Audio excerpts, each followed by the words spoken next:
అదేవిధంగా కొండా సురేఖ గారిని ఆమెను ముందర పెట్టి ఆమెతోని రకరకాల అసంబద్ధమైన అవాంఛనీయమైన అమానవీయమైన స్టేట్మెంట్లు ఆమెతోని ఇప్పిస్తూ ఉన్నారు. మళ్ళీ మా నాయకుల మీద ఆమెతోనే మరి స్టేట్మెంట్లు ఇప్పిస్తూ ఉన్నారు. పూర్తిగా మేము ఖండిస్తున్నాం. మా పార్టీ చట్టబద్ధంగా నడుచుకునే పార్టీ. నిజానికి బీఆర్ఎస్ పార్టీ చట్టాన్ని తమ చేతిలోకి తీసుకోవాలనుకుంటే 2 నిమిషాల పని కాదు. కానీ మా అగ్రనాయకులు, మా వ్యవస్థాపకులు కేసీఆర్ గారు ఎట్టి పరిస్థితుల్లో కూడా చట్టాన్ని మనం చేతిలోకి తీసుకోకూడదు, చట్ట ప్రకారమే నడుచుకోవాలని చెప్పిండ్రు. కాబట్టి ఇవాళ సంయమనం పాటిస్తున్నాం. మేము ఏదైతే సంయమనం పాటిస్తున్నామో అది మా బలహీనత కాదు. గుర్తుపెట్టుకో రేవంత్ రెడ్డి, అది మా బలహీనత కాదు.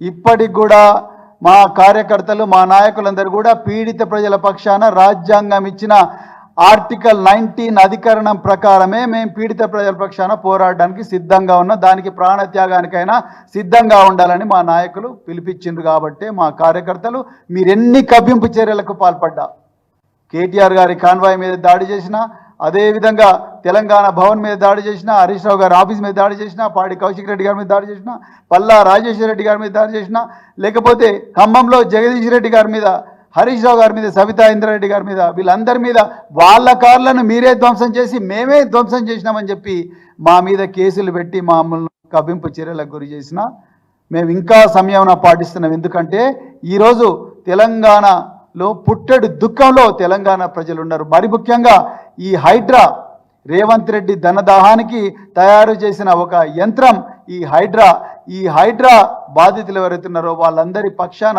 నిలబడాలి. తెలంగాణలో ఉండే లక్షలాది మంది పీడిత ప్రజల పక్షాన నిలబడాలి, వాళ్ళ తరపున పోరాటం చేయాలి.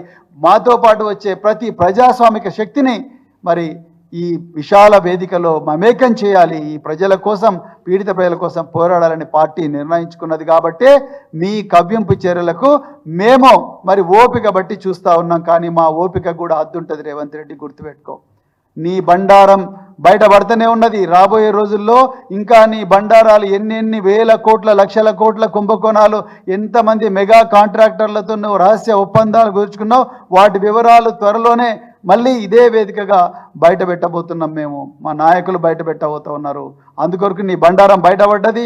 ఏ విధంగా అయితే శ్రీలంకలో మహిందా రాజపక్ష, గోడ్బయ రాజపక్ష ప్రజాగ్రహానికి గురై మాల్దీవులకు ఎట్లయితే పారిపోయినరో, నువ్వు కూడా ఈ తెలంగాణ ప్రజలు, మరి ముఖ్యంగా ఈ పీడిత ప్రజానీకం ఏదైతే ఉన్నదో, ఈ హైడ్రా బాధిత ప్రజానీకం ఏదైతే ఉన్నదో, మూసీ నది సుందరీకరణ అనే ఈ బుల్డోజర్ల చక్రాల కింద నలిగిపోతున్న ప్రజానీకం ఎవరైతే ఉన్నారో వాళ్ళందరూ నీ మీద తిరుగుబాటు చేస్తారు. ఆ రోజు నువ్వు కూడా ఎక్కడికో పారిపోయే పరిస్థితి వస్తుంది. నీ గుండెల మీద రాసి పెట్టుకో రేవంత్ రెడ్డి. ఇలా నేను తెలంగాణ ప్రజలందరినీ మా పార్టీ తరపు నుంచి ఒక్కటే కోరుకుంటున్నా, ఒక్కసారి మీరు చూడండి ఎవరు పీడిత ప్రజల వైపు ఉన్నారు, ఎవరు ప్రపంచ బ్యాంకు వైపు ఉన్నారు. రేవంత్ రెడ్డి ప్రపంచ బ్యాంకు వైపు ఉన్నాడు. ఇలా కేసీఆర్ గారు, కేటీఆర్ గారు, భారత రాష్ట్ర సమితి వీళ్ళందరూ కూడా పీడిత ప్రజల పక్షాన ఉన్నారు.